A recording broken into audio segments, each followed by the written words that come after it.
Hey guys, 9.3 Revolutions of 1830 and Liberal Reform in England. We're joined by Maisie Jane, who will probably leave midway during the Pideo to go take a nap. So, anyway, we've looked at in this unit the Congress of Vienna, trying to put the French Revolution to bed, trying to return to Europe's conservative traditions and conservative past.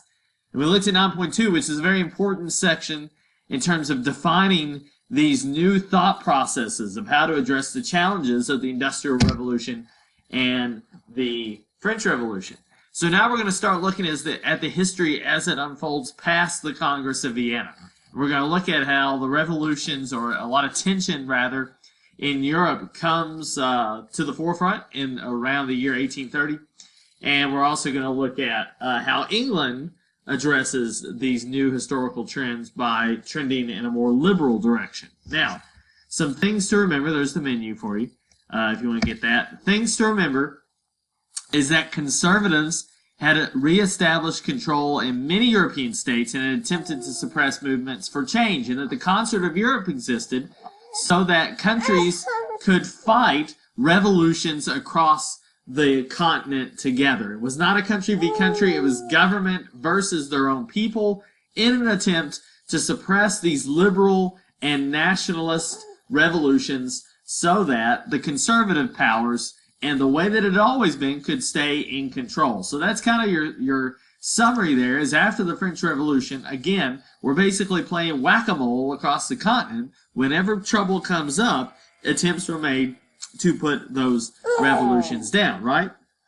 Whack-a-mole.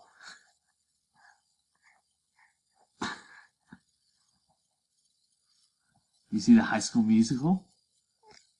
Yeah? You see that?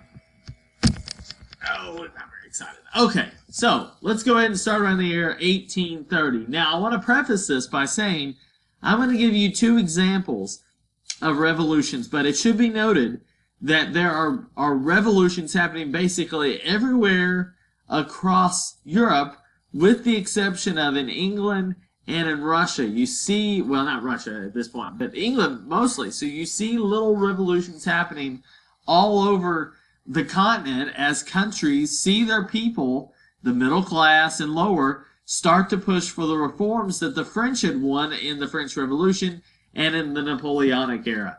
So the question is, what happens in 1830? Well, revolutionaries, again, desire to destroy the status quo, but few will be successful. So there are going to be very few who get changes for what happens. So we're going to start in Russia in 1825. So a little bit before 1830, but you have what's called the Decembrist Revolt. Russia is extraordinarily conservative. You have the Tsar. You don't even have representative government or a legislature or Congress or Parliament or anything like that. And you have very little middle class. So you're like, well, who's going to rebel if not the peasants? It's going to be actually the junior military officers. So think the JROTC. They are pushing for military reforms for a more equitable and fair military. And they, in essence, go on strike and revolt. Well, this reform or this revolt fails miserably, and the Tsar at the time puts that down very quickly, and we reestablish conservative rule across Russia. A little bit of story is they take the leaders of the revolt and put them on the scaffold to be hung. And it was so cold that day in Russia, as most days are. I know, right? It was so cold that when they dropped the doors for them to drop and be hung, the ropes snapped. The ropes were frozen. Now, popular tradition said that if that happens, that's God's way of saying that this person does not deserve to be executed, that they should go free, right? God stepped in and the rope snapped and they didn't die, but the leaders of the government decided, and Maisie's just very upset with this story, the leaders of the government decided, you know what? We're going to do it again because we want these people to serve as an example. So they hang them again, and then this time, the thing happens. So, in essence, conservatives ruling, failed revolt. It's a story that we're going to get to again after I put Maisie down for a nap. So, Maisie, say bye. Say bye. Can you say bye? All right, we're back. Sorry, my hair is just, ugh. It's It's bad. Don't judge me. Okay, so December's Revolt. Man, it just looks... There's something to... My hair is just awful. I need something to, like, cover my hair. Put this...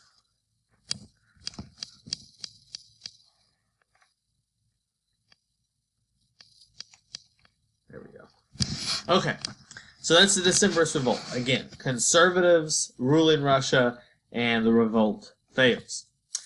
In France, in the year 1830, we have what's called the July Revolution. If you recall, the Bourbons had been put back on the throne after Napoleon's fall. Well, 15 years go by. Louis XVIII dies, and I think his brother, I think his name was Charles X, it doesn't matter. But he comes into control, and France's economy is really struggling by the year 1830. We have another revolution in France. Shocker, right? And this is called the July Revolution. And the king, the Bourbons, are kicked off the throne. And this is a seminal moment, because this is going to be the last time that we have a king in... Well, that's not true. Well, yeah, kind of. No, never mind. Okay. Where was I? All right, back to this. So, what's important... Forget I said all that. What's important is that the Bourbons are kicked out. They're kicked out of the position of power. A popular revolution rises up against them, and installed on the throne, okay, there you go, installed on the throne is Louis Philippe, who is a distant cousin of the Bourbons. So he's not a Bourbon in that line, but he's a distant cousin, and he becomes a major patron of the bourgeoisie, meaning that his rule becomes very, very supportive of the middle class. Okay? It does not solve all the problems in France. You have another revolution in France, or a failed revolution, a couple of years later in 1832. And it's that failed revolution in 1832 that the novel and musical Les Miserables is based on. So if you are a fan of Les Mis, we're going to try to work in maybe some clips in class. But if you're a fan of Les Mis, this is your period of time where you've got conservative rule, status quo, and these liberal and nationalist revolutionaries are trying to upend and change things that are going on. Again, when we say bourgeoisie or middle class, we're talking mostly the interest of liberals, okay, back from 9.2. So that's the July Revolution. Like I said, though, that you have other revolutions happening at this time. You've got one, I know, in Italy. You got one in Austria. You've got one in Belgium. But most of these revolutions fail, with the exception of the one in France, obviously, and also Belgium becomes its own country. You also have one in Greece. So the 1820s and 1830 are very, very chaotic time, not from countries fighting each other, but from these revolutions popping up in countries looking to change their conservative leadership. In most cases, though, it fails. Now, in England, you do not have any such thing. You don't have any sort of revolution or anything like that. You do have one event. I'm going to link that event to here. It's called the Peterloo Massacre, which is kind of an incident very similar to what we saw in December's Revolt, kind of in the same tradition in the July Revolution in France, but it doesn't bring any change. And what the Parliament figures out is that we've got to make some changes and really, extend rights to our population, because if we don't, we might end up having a revolution here in England where people fight against Parliament and the King. So, it's terrible. So, we've got to extend liberal freedoms or reforms to our people, kind of in as a proactive move. So, again, they pass liberal reforms in Parliament. Now, what do I mean by that? Well, first of all, they get out of the concert of Europe. So in the mid-1820s, England exits the concert of Europe, and they don't hold themselves bound to protecting protecting conservative leaders across the continent. They reform prisons. They update and streamline the criminal code so that, much like the Napoleonic Code, you have a very similar law and delving of or distributing of punishment across all social classes, and you also allow labor unions. So again, all of these things Parliament is doing is kind of giving a little cookie or so, or a little treat to their constituents, to the people of England, whether it be middle class, peasants, students, whatnot, workers, working class, and telling them, listen, we're going to give you certain freedoms, and in return, don't rebel against us. Again, the Peterloo Massacre is a video I'm going to link that happens before this, and I want you to check that out because it gives kind of a warning sign to what could have happened in a broader sense in England if these reforms had not happened. So another reform that you have, and this again is liberal reform, is the Great Reform Bill of 1832. And in 1832, you had a massive cholera outbreak in particularly London, but also Manchester and other places. And Parliament understood the need to now step in and try to help and change the way that they were ruling, that they were not so disconnected from the people. So the people need a more proactive government that works for them. Now, the only way to work for the people is that if you are directly accountable to the people, right? Otherwise, you'd be more willing to ignore them. So the measure taken by Parliament was to increase the amount of people who could vote. They go from 6% of the population, and by expanding the requirements to vote, they bring it up to 12%. Now, I know that doesn't sound like a great number, obviously, but it doubles the amount of people can vote.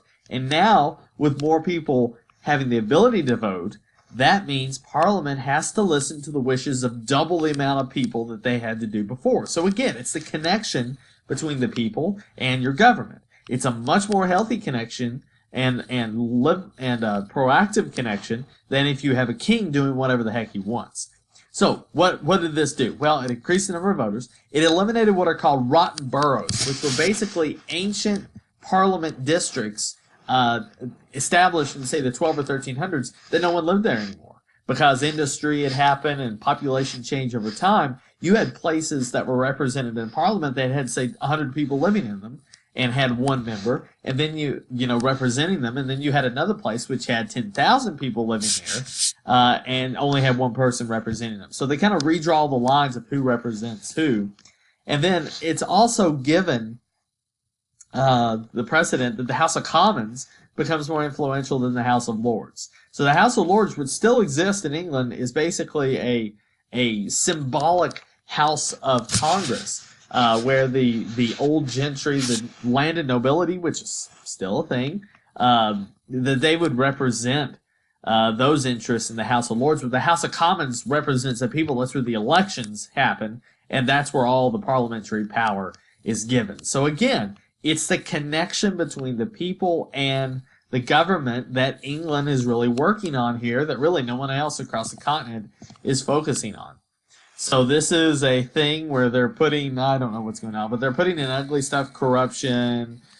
I don't know. I'd have to do some research on what this stuff means. But they're like putting all of the nasty stuff into the reform mill, and coming out of here is Lady Liberty. So England is creating a system where liberty is protected. Again, liberal reform, liberty, one of those buzzwords.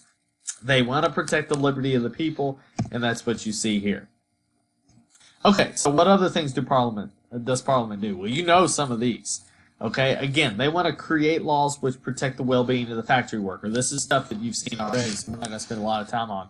The Factory Act is going to limit the amount of working hours that children and women can work. Now, the unintended consequence, of course, is to destroy patterns of families working together, but still, you're protecting maybe their daily lives. So there is, I guess, a plus to that. The Mines Act, restricts the amount of hours you work in the mines. It also allows no child labor. Remember that picture of our young men who were not smiling except for like 2 or 3. The guy looked like Tommy. So like nothing, they couldn't work there anymore. So it protects them. The Factory Act is another thing that protects people. So all of these things were done by Parliament, again, to respond to the needs of the people, thus removing the possibility of revolution, or at least significantly decreasing it. Now, there was a group of Englishmen who were like, well, we're not going far enough. And these were called the Chartists, okay, or Chartism. So when we talked about radicals or Republicans back in 9.2, this is kind of what we're talking about. Okay, Chartists, radicals. They're fighting for democracy among all people. So 6%, 12% of the population can get the right to vote is not nearly enough. So what do they want? They want universal manhood suffrage. Women, but manhood. So all men should get the right to vote, regardless of if you own land or property, which was a major thing. the secret ballot, which means that you could literally go in and vote secretly, which was not as widespread. And maybe certain precincts had that, but others you had to basically mark who you were voting for in front of a panel or a group, and imagine the corruption that could come from that. The abolition of property rights to even represent in Parliament. So to be able to be in Parliament, you had to own property. They want to get rid of that and say we have a lot of other people who can offer solutions.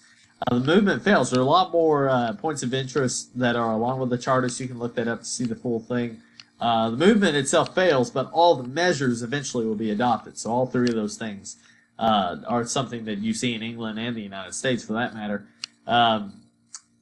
The movement in the time period it will fail, but eventually those measures will be adopted. So chartists can happen. That's it. Wow, I thought we had more. So that's really the scene here in the story, is that 1830, 1825, 1830, you have all these revolutions happening across Europe. The whack-a-mole is in process, trying to put them all down. Some are successfully put down. The one in Russia, the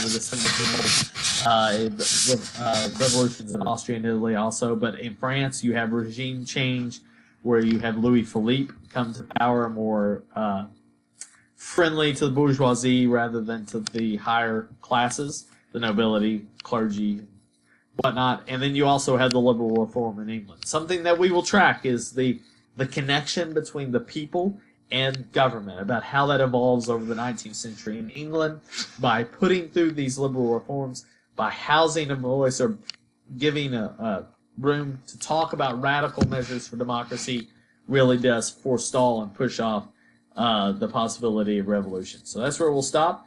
We're going to go about 15 or so years, and then we're going to come back to a year 1848, in which these revolutions come back. Another generation of revolutionaries develop in trying to create change and destroy the conservative order which is reigning across Europe after the French Revolution. So that's it. We'll see you 9.4.